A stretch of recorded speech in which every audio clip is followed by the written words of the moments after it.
So just how does informed consent connect with AI use?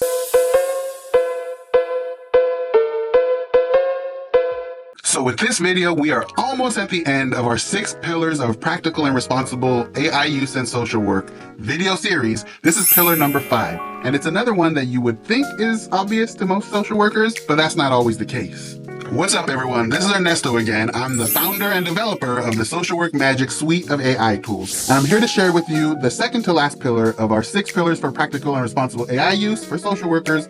This is informed consent. Now, as we talked about a few videos back, there are some parts of the work that we do as social workers, therapists, counselors, clinicians. Some parts of the work that we do are, you would think, very obvious as their foundational cornerstones of our work. Like I said, in one of the past videos, we talked about confidentiality being one of those concepts. Informed consent is another. So just how does informed consent connect with AI use? Well, this is all very new in this field, and it is something that is developing over time, but the basic principles of how we do our work still have not changed. As we work with individuals or families or communities, one of the basic things that we always want to make sure we keep in mind is transparency, the transparency of the work that we do. And part of that transparency, or intertwined with that, is informed consent. Now, by informed consent, for those who may not know, what I basically mean is making sure that those who you work with are informed, are knowledgeable, are made aware of the work that you're going to be doing together. What will that work look like? How is it going to involve you as the worker, or them as the individual, or the family, or the community? Just what are the dynamics involved here, and exactly what will this work entail? Now, if you watched the last video, you saw that when you're using AI in the workplace, you want to make sure that you are within compliance of any guidelines that may be set, or you even have permission to use AI in your work. Now, once you've taken care of all that and made sure you're covered in all those areas, and you know that you can use AI on the job, you're going to want to talk to those people who you're working with so that they, number one, know that you're using AI, they're aware that you're using it, they understand why you're using it, that make sure you have a discussion about how this will benefit them or you, or whatever the reason is that you're deciding to integrate AI into your practice. You're going to want to make sure that as part of that, they understand the risks, the potential risks of AI.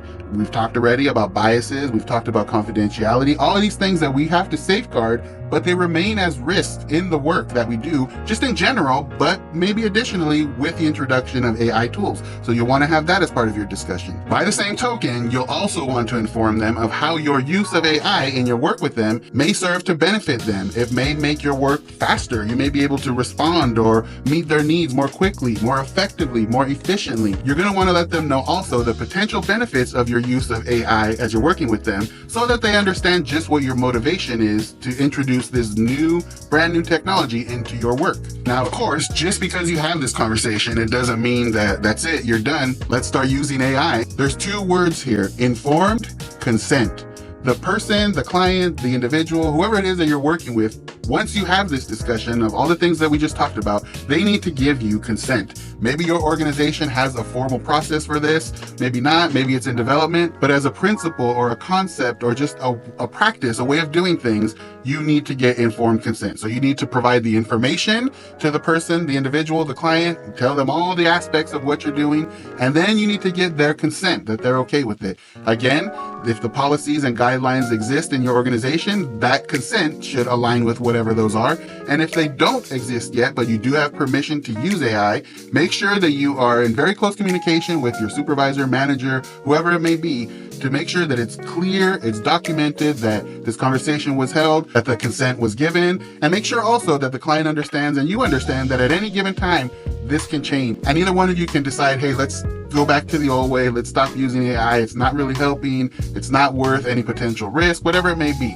This is really, because it's so new, it's a dynamic kind of situation, but if you are going to decide to use AI in the work, again, make sure it aligns with your policies and procedures if they exist. Make sure you have permission from your organization and you're in communication with them about how you're using it. And most importantly, make sure you've received informed consent from the people that you work with. So that, my friends, was pillar number 5 of the 6 principles of practical and responsible AI use in social work. Make sure you follow, subscribe, like, whatever you need to do to get reminded of my next video, the last in our 6-pillar series, as well as other videos that I continue to put out about AI in social work and just social work in general. So I hope you got something out of this one. Make sure you continue to responsibly use AI, and I will see you in the next one, the last of our 6 pillars videos. Thanks for watching.